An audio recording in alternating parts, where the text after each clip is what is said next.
주일 오전 예배 때 설교하려고 합니다. 갈라디아서는 작은 로마서라고 불리는 성경입니다.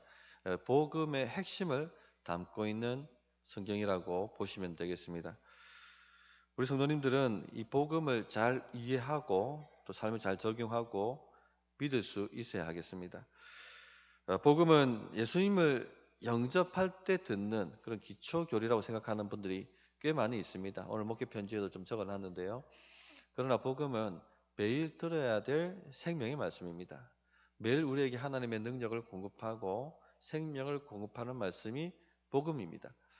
이 복음의 말씀을 매일 들어야지 삶이 변혁이 됩니다. 변화가 됩니다. 내 힘으로 변화시킬 수 있는 것이 아니라 복음이 변화시키는 것입니다. 내 힘으로 문제 해결할 수 있는 것이 아니라 복음이 문제를 해결하는 것입니다. 그러므로 이 갈라디아서 말씀을 우리 성도님들이 묵상하시고 또 살펴보셔서 자신의 삶에 잘 적용해서 삶이 바뀌어지고 또 삶에 하나님의 능력이 승리가 나타나는 은혜가 넘쳐나기를 진실로 바랍니다. 오늘은 그 첫 시간으로 하나님께로부터 오는 은혜와 평강이 필요하다는 말씀을 전하고자 합니다. 하나님께로부터 오는 은혜와 평강이 우리에게 필요합니다. 제가 목회하면서 느끼는 것은요, 겉모양은 참 멀쩡해 보이는데 조금만 그 삶의 커튼을 열고 들어가면 참 엉망진창인 인생이 많다는 것입니다. 여러 가지 알 수 없는 원인의 질병으로 고통당하는 사람도 많고 또 영적인 문제, 죄의 문제, 또 관계가 다 깨어져 있는 사람들의 문제, 마음이 완전히 상처투성이 빼앗기고 찢겨 있는 문제, 마귀한테 눌려 살아가는 그런 문제들이 굉장히 많이 있습니다. 이 세상 사람들 안에 말할 것도 없고 그런데 교회 다니는 사람 안에도 이런 문제들이 있더라는 것입니다. 제가 아는 어떤 분은 남편은 알코올 중독자로 수용소에 가셨다가 거기서 자살하셨습니다. 또 아내 되는 부인 집사님은 귀신 들렸다가 귀신이 떨어져 나가고 난 이후에도 계속 이상한 환상을 보고 계속 음란한 마음이 들고 또 아들 하나 있는데 그 아들은 중학교 중퇴하고 세상과 담쌓고 살다가 늘 또 커가지고 어머니 폭행하고 이분은 매일 새벽기도 나오시는 분인데도 불구하고 삶이 마귀한테 완전히 빼앗기고 찢겨 살아가는 그런 사망의 그늘에 앉아 있는 사람이었습니다. 왜 예수를 믿는데 저렇게 살아가나? 왜 예수를 믿는데 삶에 승리가 없나? 그런 의문이 드는 분이었습니다. 이 상태가 무슨 상태냐면요, 은혜와 평강이 없는 상태입니다. 성도님들 교회 다닌다고 되는 게 아니라 하나님으로부터 오는 은혜와 평강이 있어야 합니다. 그래 해야지 삶의 문제가 해결되어지는 거죠. 그러므로 하나님으로부터 오는 은혜와 평강이 있기를 간절히 구하고 사모하시고 바라고 기도하시기를 바랍니다. 3절 보시면 우리 하나님 아버지와 주 예수 그리스도로부터 은혜와 평강이 있기를 원하노라 라고 했습니다. 인사말 정도가 아니죠. 사도 바울이 인사말 하려고 이렇게 하는 게 아닙니다.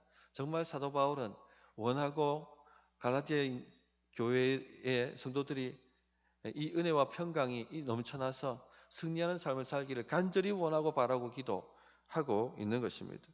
그러므로 성도님들 우리도 간절히 구하십시다.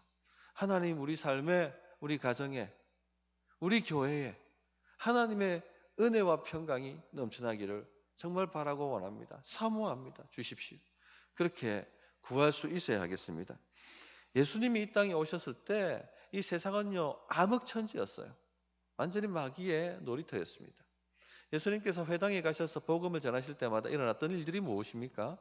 그곳 가운데 사람들이 다 예수 믿는 사람은 아니죠. 그 당시는 하나님 믿는다고 온 사람들인데 복음을 전하는데 귀신들이 울며 소리치면서 발작 일으키고 떠나가지 않았습니까? 처처에 귀신 들려 사는 사람들이 많았다는 겁니다. 귀신한테 눌려 사는 사람들이 많았던 거죠. 또 원인을 알 수 없는 질병 때문에 고생하고 고통하는 사람들이 많았습니다. 그래서 예수님이 말씀 전하시고 기도하실 때마다 많은 병자들이 나았죠. 눈먼 자도 눈 뜨고 말 못하는 자들이 말을 하게 되어지고 저는 자가 걷게 되고 중풍병자가 낫고 그런 역사들이 많이 일어났습니다. 이 말은 무엇이냐? 이처럼 예수님 오시기 전에는 온 세상이 암흑천지였고 마귀의 놀이터였다는 것입니다. 자, 오늘날은 그럼 어떨까요? 오늘날 주의 은혜와 평강이 필요 없을 만큼 이 세상이 안전하고 행복한 곳입니까? 문제가 없는 곳입니까? 그렇지가 않습니다. 서두에 말씀드렸습니다만 겉은 멀쩡해 보이는데 그 삶의 커튼을 조금만 열고 들어가면 안에 완전히 엉망입니다. 마귀가 쑥대밭을 만들어 놓고 종노릇하게 만들고 빼앗고 도둑질하고 죽이는 일들이 넘쳐납니다. 정신병원에 갈 정도로 발작하지 않아도 노이로제나 강박증이나 우울증이나 스트레스나 이런 것 때문에 고통하는 분들이 많습니다. 뿐만 아니라 여러 가지 우한 질고로 고통합니다. 어떻게 문제를 해결해야 될지 전혀 방법을 찾지 못하고 그냥 아이고 하면서 살아가는 분들이 많이 있습니다. 울산에서 사역할 때 일입니다. 기초복음을 전하는 예수영접 반이라고 있었어요. 교회 오면은 뭐 자발로 오든지 아니면 전도돼서 오든지 간에 다 이 예수영접 모임을 거치게 되어 있었어요. 근데 그 모임을 하고 나면은 발작하는 사람들이 종종 있었습니다. 그래서 기도하기 위해서 들어가 보면 다 그 모든 문제는 제 문제거든요. 성적인 죄, 폭행과 미움과 증오와 시기와 분노와 상처투성이에요. 상처투성. 어떻게 이런 제 구덩이에서 살아왔을까 싶을 만큼 마귀의 권세는 죄의 권세입니다. 죄가 있는 곳에는 마귀는 역사합니다. 이 쓰레기가 있으면 뭐가 모여듭니까? 파리떼가 모여들죠. 예, 마귀도 마찬가지예요. 죄가 있는 곳에 파리떼처럼 마귀는 모여듭니다. 그러니까 얼마나 그 인생이 풍지박산이 났겠습니까? 그냥 생명 없이 지옥처럼 하루하루를 살아가는 것입니다. 우리 하나님 아버지와 주 예수 그리스도로부터 은혜와 평강이 있기를 원하노라. 정말 은혜와 평강이 필요합니다. 그러므로 성도님들 구하십시오. 사모하십시오. 삶에 여러 가지 문제들이 있다면 필요한 것은 은혜와 평강입니다. 하나님 은혜와 평강을 내게 주십시오라고 구하시기 바랍니다. 자, 그렇다면 은혜는 무엇입니까? 은혜는 어떤 공로가 들어가는 것이 아니라 값없이 주시는 하나님의 선물을 말합니다. 특별히 무엇을 얘기합니까? 대속의 은혜를 얘기하는 것이죠. 값없이 주시는 하나님의 대속의 선물이 바로 은혜입니다. 우리 힘으로는요, 이 절대로 이 우한질고를 이겨낼 수가 없어요. 우리 힘으로는요, 제 구덩이에서 빠져나올 수가 없습니다. 우리 힘으로는요, 마귀의 족쇄로부터 우리를 자유케 할 수 없습니다. 하나님으로부터 오는 은혜가 있어야 됩니다. 이 죄 문제를 해결하는 은혜가 와야 되는 것입니다. 그래야지 이 우한질고와 사단 마귀의 모든 악의 권세를 끊을 수가 있습니다. 성도님 복습하겠습니다. 하나님은 전능하시지 않습니까? 마귀를요, 손가락 하나로 찍어 누를 수가 있습니다. 그 머리를 박살낼 수가 있습니다. 말씀만으로도 해치울 수가 있습니다. 그런데 왜 하나님께서 우리를 돕지 못하십니까? 왜 우리의 간구에 응답하시지를 못하십니까? 뭐 때문이죠? 죄 문제 때문에, 죄 문제. 하나님과 우리 사이를 가로막고 있는 죄 문제 때문에 능력 없는 삶을 사는 거예요. 패배한 삶을 사는 것입니다. 이사야 59장 1절 2절에 여호와의 손이 짧아 구원하지 못하심도 아니요 귀가 둔하여 듣지 못하심도 아니라 오직 너희 죄악이 너희와 너희 하나님 사이를 갈라놓았고 너희 죄가 그의 얼굴을 가리어서 너희에게 듣지 않으시게 함이니라. 하나님께서 하나님의 백성을 돕지 못하시는 이유가 바로 여기에 있다는 것입니다. 하나님의 은혜가 무엇입니까? 예수님께서 우리 힘으로 해결할 수 없는 이 죄 문제를 자신의 몸을 들여 해결하셨다는 것입니다. 하나님께서 이 문제를 해결하셨습니다. 그래서 이 은혜 때문에 무엇이 옵니까? 평강이 오는 것입니다. 샬롬이 오는 겁니다. 그래서 은혜와 평강이라고 얘기하는 거죠. 은혜와 평강은 한 세트입니다. 같이 갑니다. 하나님과 우리 사이에 원수된 것, 막혔던 죄의 담이 무너졌기 때문에 더 이상 하나님께서 우리를 적대시하지 않습니다. 우리에게 복을 주시고 능력을 주시고 문을 열어주시고, 그래서 이 은혜와 평강 때문에 우한 질고가 끊어지고 악의 권세가 끊어지게 되는 것입니다. 하나님께서 우리를 도우실 수가 있고 우리의 기도를 들으시고 응답하실 수가 있게 되는 것입니다. 성도님들, 다시 말씀드리는데 그냥 교회 다닌다고 되는 게 아닙니다. 하나님으로부터 오는 은혜와 평강이 있어야 됩니다. 이 은혜와 평강이 내 삶과 내 가정과 우리 교회에 임하도록 사모하시고 간구하시고 구하시기를 바랍니다. 두 번째는요, 예수 그리스도의 대속을 믿어야 됩니다. 당연한 것이죠. 제 문제가 해결되려면 예수님의 대속을 믿어야 되니까. 그래서 4절 5절에 이렇게 말씀하고 있는 겁니다. 그리스도께서 하나님 곧 우리 아버지의 뜻을 따라 이 악한 세대에서 우리를 건지시려고 우리 죄를 대속하기 위하여 자기 몸을 주셨으니 영광이 그에게 세세토록 있을지어다. 아멘. 예수님께서 우리 죄를 대속하시기 위해서 자기 몸을 십자가에 내어놓으셨죠. 주의 죽으심은 대속의 죽음이심입니다. 우리 죄값을 대신 치르기 위해서 죽어 주신 것이죠. 우리가 받아야 될 하나님의 진노를 예수님께서 대신 받으셨다는 것이죠. 하나님께서 우리를 저주하시는데 그 저주를 주님이 대신 받아주시고 오히려 우리가 복을 받도록 역사하셨다는 것입니다. 이것을 믿기 위해서는요, 우리가 천벌을 받을 수밖에 없는 죄인이라는 것을 인정하는 것이 먼저 와야 됩니다. 아이고 목사님, 천벌이라뇨? 저는요 법 없이도 살 사람입니다. 제가 한번 복음 전하는데 어떤 분이 이렇게 말씀하셨어요. 본인이 얘기한 게 아니라 옆에 아내분이 얘기하셨어요. 아이고 목사님, 천벌이라뇨? 죄인이라뇨? 우리 남편은요 법 없이도 살 사람입니다. 정말 평생을 정직하게 살았습니다. 그렇게 말씀을 하셨습니다. 아닙니다. 우리는 죄인입니다. 하나님의 진노와 저주를 받을 수밖에 없는 저주의 인생입니다. 우리 안에는요 죄의 부패성이 있습니다. 사람들 눈이 있어서 안 하지. 안 모르는 데서는요 온갖 죄가 우리 안에서 튀어나옵니다.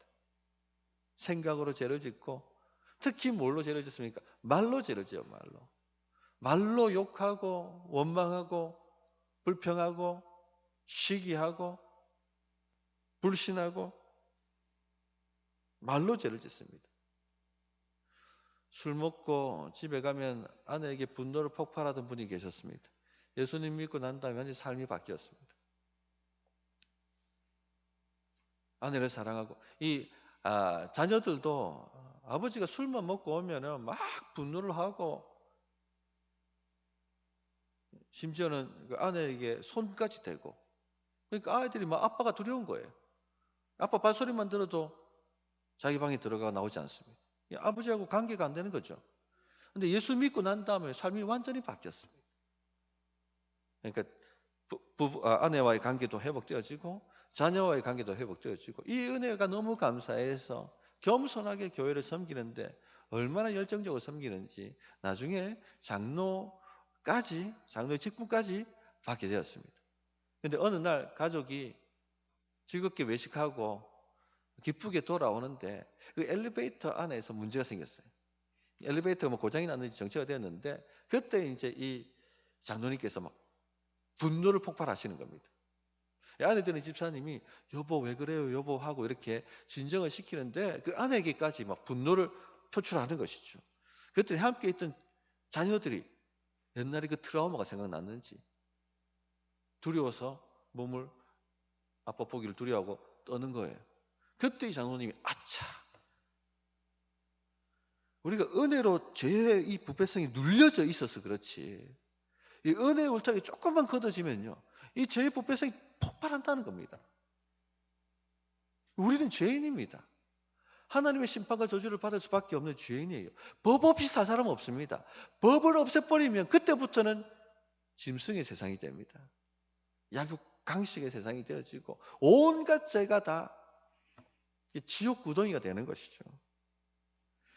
성도님들, 이처럼 우리는 천벌을 받을 수밖에 없는 저주받은 인생들이었습니다.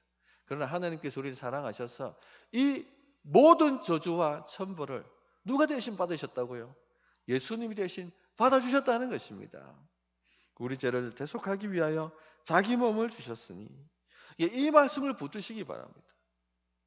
입술로 고백하고 되뇌이십시오. 매일 이 말씀을 선포하고 찬양하고 감사와 경배를 드리셔야 됩니다.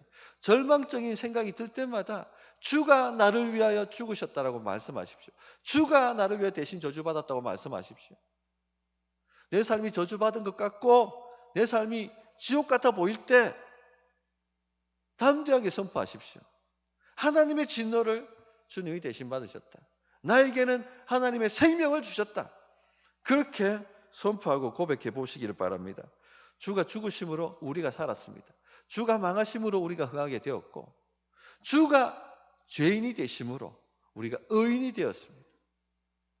주가 버림받으심으로 우리가 영원히 버림받지 않게 되었습니다. 이 놀라운 은혜를 선포하시고 주장하시고 노래하시고 그렇게 하셔야 됩니다. 우리는 이 악한 세대에서 건짐을 받은 자들입니다. 이 악한 세대에서 우리를 건지시려고 골로새서에서는요 이렇게 표현합니다. 골로새서 1장 13절에 그가 우리를 흑암의 권세에서 건져내사 그 사랑의 아들의 나라로 옮기셨으니. 성도님들, 이 세대를 한번 보십시오. 정말로 악합니다. 얼마나 성적으로 타락해 있습니까? 성적 범죄가요 이 문 밖에만 나서면은요 처처에 널려 있어요.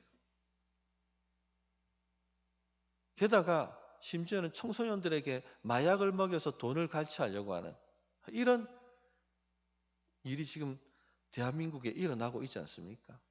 얼마나 악합니까? 얼마나 악합니까? 이 생각 자체가. 죄가 역사하는 곳에 뭐가 있습니까? 마귀의 권세가 있습니다. 그러니까 온 세상에 지금 마귀가 주물럭주물럭 거리고 있는 거예요. 마귀의 놀이터가 되어 있는 것이죠. 그러니까 어떻게 사람이 날 수가 있겠습니까? 어떻게 가정이 행복할 수가 있겠어요? 조금만 문제를 삶 속으로 들어가 보면은 완전히 깨어져 있죠. 가정이, 부부간의 관계, 자녀간의 관계 다 깨어져 있고 우환질구가 넘쳐나고 있고 어떻게 해결할지 몰라서 전전긍긍하고 영적인 노이로제와 스트레스에 묶여 살아가고 원인을 알 수 없는 질병이 많지 않습니까? 잠을 제대로 자지 못하고 우울증에 시달리고 이 악한 세대에서 하나님께서 예수 그리스도로 말미암아 우리를 건져 주셨다는 것입니다.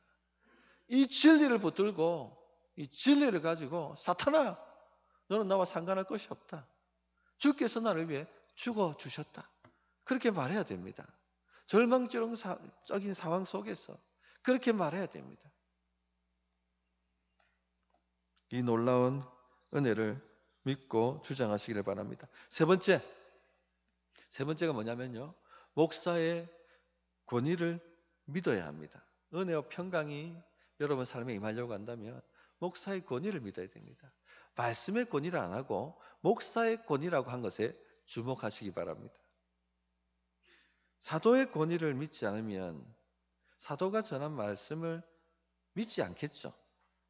사도가 전한 말씀을 믿지 않으면 죄의 문제가 해결되지 않습니다. 은혜와 평강이 임하지가 않는 것이죠. 그대로 마귀한테 지배받고 살아가는 삶을 살 수밖에 없습니다. 자, 그런데 그 일이 지금 갈라디아 여러 교회들에게서 일어났다는 것입니다. 사도의 권위를 인정하지 않으므로 그와 같은 일들이 일어났다는 것이죠. 그래서 1절, 2절을 보시면 사도 바울이 장황하게 자신의 사도직에 대해서 얘기합니다. 사람들에게서 난 것도 아니요 사람으로 말미암은 것도 아니요 오직 예수 그리스도와 그를 죽은 자 가운데서 살리신 하나님 아버지로 말미암아 사도된 바울은 함께 있는 모든 형제와 더불어 갈라디아 여러 교회들에게 편지한다라고 이렇게 기록하고 있습니다. 자, 지금 사도 바울이 뭘 하고 있습니까? 갈라디아 교인들에게. 갈라디아 교회는요, 갈라디아 교회는 이 터키, 지금은 터키의 남부 지방이죠.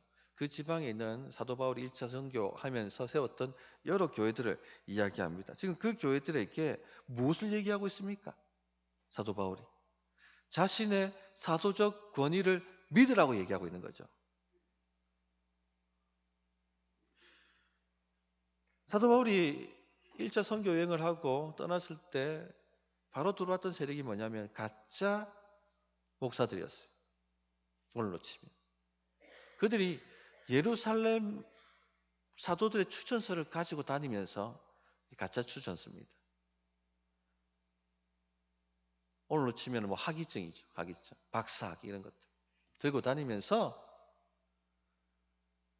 다른 복음, 가짜 복음을 전하기 시작했습니다. 내용이 뭐냐면 예수만 믿어서 되는 게 아니고 할례를 행해서 유대인이 되고 난 다음에 예수를 믿어야지 구원받습니다. 뿐만 아니라 모세가 정한 모든 의식과 규례를 지켜 행해야 합니다. 그렇게 가르치기 시작했습니다. 사도 바울에게 교육을 잘 받은 이 갈라디아 교인들이 질문을 했겠죠. 아니, 사도 바울께서는 믿음으로 구원받는다고 하셨어요. 오직 예수, 오직 은혜, 오직 믿음이라고 가르쳤습니다. 그렇게 질문을 했겠죠. 그랬더니 이 가짜 목사들이 뭐라고 대답했냐면 사도 바울? 아니, 바울도 사도입니까? 하나님의 사도는 12제자밖에 없어요. 사도 바울이 사도입니까? 아닙니다. 그렇게 사도 바울의 사도적 권위를 공격했던 것입니다. 사도 바울의 사도적 권위가 흔들리면 사도 바울이 전한 말씀이 믿어지지가 않게 되겠죠. 그러면 갈라디아 교인들의 믿음은 박살이 나버립니다. 은혜와 평강이 임하지 않습니다. 제 문제가 해결되지 않는 것이죠. 그래서 사도 바울은 자신의 사도적 권위를 믿으라고 한 것입니다. 성도님들 보십시오. 마귀가요, 말씀의 권위를 한 방에 흔드는 게 아닙니다. 무엇을 공격합니까? 사도적 권위를 공격했습니다. 이 사도가 뭐죠, 성도님들? 사도는 보내심을 받은 자라는 뜻이죠. 오늘로 바꿔 표현하면 대사란 얘기입니다. 누가 보낸 대사입니까? 누구의 대사입니까? 사람의 대사입니까? 아니죠. 하나님의 대사죠. 그래서 사람으로 난 것이 아니요라고 얘기하고 있는 것입니다. 사람들에게서 난 것이 아니라는 말은 사람들이 보낸 것이 아니다. 하나님께서 보냈다라고 말하는 것이죠. 그럼 사람들이 임명했습니까? 사도라고? 아닙니다. 하나님께서 임명하셨죠. 그래서 사람들로 말미암은 것도 아니다 이렇게 얘기하고 있는 것입니다. 그럼 누가 임명했습니까? 오직 예수 그리스도와 그를 죽은 자 가운데서 살리신 하나님 아버지로 말미암아 임명된 자들이다 이렇게 얘기하고 있습니다. 즉 하나님께서 보내셨고 하나님의 대사로 그리고 하나님께서 친히 임명하셨습니다. 이런 사도는요 12사도하고 사도 바울밖에 없죠. 사도 바울은 다메섹에서 부활하신 주님을 만났고 아라비아 광야에서 주님으로부터 직접 말씀을 들었습니다. 그러므로 사도 바울이 가르친 복음은 사도 바울의 개인 의견이 아닌 거죠. 무엇입니까? 하나님의 계시고 하나님의 말씀인 것이죠. 제가 청년부 사역할 때 이신칭이 복음을 가르치는 책을 한 권 청년들과 쉐어링한 적이 있었습니다.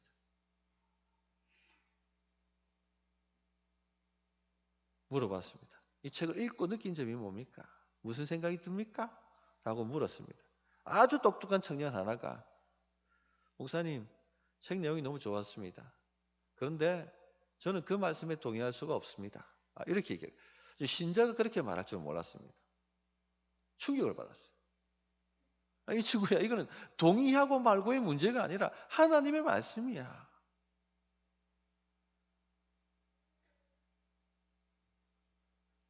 사도 바울의 사도적 권위를 이해 못한 거죠. 사도 바울 개인의 의견이 아니라 하나님의 말씀이라는 것을 이해 못했던 것입니다. 이처럼 사도적 권위를 인정하느냐 안 하느냐가 엄청나게 중요한 거예요.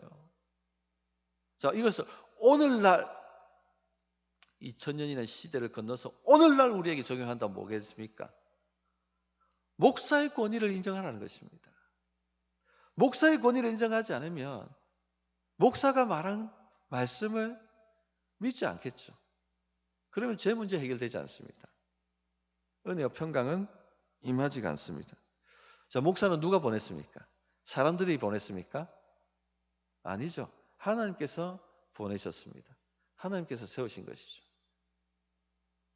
그럼 하나님이 임명하셨습니까? 그렇지는 않죠. 교회가 임명했습니다. 훈련시켜서. 사람으로 말미암습니다. 목사는. 그래서 목사가 사도가 아닙니다. 그러나 신호수 목사님은 교회다운 교회에서 목사는 구약의 선지자와 같고 신약의 사도와 같다라고 말씀하셨어요. 이 말이 뭐냐면 목사가 선지자나 사도라는 게 아니라 선지자와 사도처럼 하나님의 말씀을 전달하기 때문에 그 기능에 있어서는 같다라고 하는 것입니다. 그러므로 하나님의 은혜와 평강이 여러분에게 임하려고 한다면 목사의 권위를 믿으셔야 됩니다. 그래야지 목사가 전하는 설교가 하나님의 말씀으로 들려지기 시작하는 겁니다. 그것을 믿을 때 제 문제가 해결되어지고 하나님의 은혜와 평강이 여러분에게 임하는 것입니다. 자, 성도님들 질문 안 하겠습니다. 자, 제대로 된 목사가 교회를 바르게 세웁니까? 맞죠. 목사 한 사람이 제대로 서야지 교회가 성도가 온전한 성도로 바르게 섭니다. 그러나 역으로 성도가 바른 목사를 만듭니까? 맞습니다. 성도가 바른 목사를 만듭니다. 잘 모르죠, 그 부분은. 목사는 하나님의 말씀을 설교하는 사람입니다. 목사는 하나님의 말씀을 연구하고 그 말씀을 우리 성도님들에게 전달하는 사람입니다. 그게 목사의 직무입니다. 목사의 정체성입니다. 이걸 존중하라는 겁니다. 이 권위를 믿으라는 것입니다. 간혹 목사에게 다른 일을 하라고 목사에게서 다른 일을 원하는 교회들이 있습니다. 오늘 우리 시대가 좀 그래요. 신원서 목사님이 직접 그 책에서 적은 내용이에요. 목격하신 얘기죠. 어느 큰 대형 교회에 부목사 아는 분이 있었는데 그 부목사의 주된 임무가 뭐냐면 말씀이 아니라 주차 사역이었다고 합니다. 워낙 이 주차 문제 때문에 서로 싸우고 뭐 문제 생기니까 부목사가 투입돼가지고 그 문제를 해결하더랍니다. 제 동기 한 사람이 교회 청빙을 받아갔는데 그 청빙 조건이 뭐냐면요. 교회 청소였습니다. 목사 권위를 안 믿는 거죠. 어떻게 그런 교회에 은혜와 평강이 임하겠습니까? 지금 수영로 교회를 개척해 세우신 정필도 목사님께서 그 교회는요. 전도사님들에게도 장로님들이 함부로 하대하지 않도록 만드셨다고 합니다. 왜? 말씀 사역자이기 때문에. 말씀 사역자의 권위를 믿기 때문에. 그러니까 은혜와 평강이 임하는 거예요. 목사의 권위가 무너지는 순간 은혜와 평강은 사라집니다. 일부 때 우리 호장로님이 자주 하셨던 말씀 얘기했더니 우리 집 사람이 와가지고 여보 4번째다 하지 마라 그렇게 얘기를 했는데 한 번 더 할게요. 어느 목사님이 집에 전화 신방한다고 전화를 했대지 않습니까? 그러니까 저 멀리서 아이가 받더랍니다. 엄마가 누구야? 누가 전화 왔어? 했더니 응 목사야. 얼마나 평상시에 목사의 권위를 존중하지 않았으면 그래 은혜와 평강이 임하겠습니까? 목사 욕하는 분들 치고 가정 잘 된 집 없습니다. 한번 자세히 보십시오. 목사 권위를 믿으셔야 됩니다. 물론 목사가 더 잘해야 됩니다. 목사의 도덕성이 무너지면 목사 개인의 문제가 아니라 말씀의 권위가 무너지기 때문에 엄청난 책임을 하나님께로부터 묻게 될 겁니다. 제가 신대원 다닐 때 목사 신뢰도가 이발사 다음이었습니다. 그래서 우스갯소리로 이발사의 면도칼에 목은 맡겨도 목사에게 삶은 맡기지 않는다. 이렇게 서로가 우스갯소리를 했더랬습니다. 정말 저는 심각하다고 생각합니다.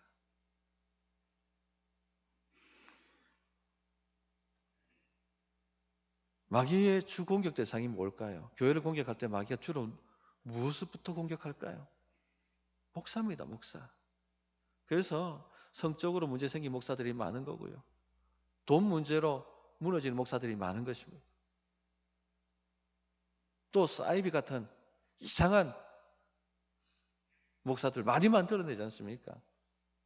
그래서 못하려고 하는 겁니까? 목사 개인 무너뜨리려고 하는 게 아닙니다. 말씀의 권위를 무너뜨리려고 하는 겁니다. 그래야지 성도들에게 은혜와 평강이 임하지 않으니까. 그렇게 교회를 박살낼 수 있으니까. 성도님들 어떻게 해야 될까요, 그러면? 그리고 기도하는 것은 당연한 문제고요. 지금 이런 공격이 있다는 것을 성숙하게 이해하시고 그럼에도 불구하고 목사의 권위를 믿으셔야 된다는 것입니다. 우리 교회도 목사의 권위가 무너졌던 경험이 있잖아요. 그럼에도 불구하고 성숙하셔서 목사의 권위를 믿으셔야 된다는 겁니다. 주변에 목사 같은 이상한 목사 만나가지고 마음의 상처를 받으신 분이 계십니까? 그럼에도 불구하고 성숙하셔서 목사의 권위를 믿으셔야 된다는 겁니다. 그래 해야지 말씀이 들려지고 은혜와 평강이 우리 성도의 삶 가운데 임하기 때문에 그렇습니다. 말씀을 정리하도록 하겠습니다. 우리는 하나님께로부터는 은혜와 평강이 필요한 존재들입니다. 그냥 교회 다닌다고 모든 문제가 해결되는 게 아닙니다. 하나님께로부터는 은혜와 평강이 있어야 됩니다. 사모하시고 구하십시오. 또 이 죄 문제를 우리 주 예수께서 그 몸을 들여 계속해서 해결해 놓으셨다는 것을 믿으시고 주장하십시오. 삶이 어두워질 때, 절망이 찾아올 때, 우환질고로 답을 찾지 못할 때 사탄아, 너는 너에게 관계할 것이 없다라고 담대하게 말할 수 있어야 됩니다. 왜냐? 주께서 대신 죽어주셨기 때문에. 그리고 마지막으로 목사의 권위를 믿으십시오. 실망하고 좌절하고 넘어지는 일들이 굉장히 많습니다. 그럼에도 불구하고 목사의 권위를 믿으셔야 된다는 것입니다. 그런 성숙한 우리 성도님들 다 되셔서 하나님으로부터 오는 은혜와 평강이 넘쳐나는 그런 삶이 되시기를 진실로 바랍니다. 어떻게 응답해야 될지 1분간 기도하겠습니다.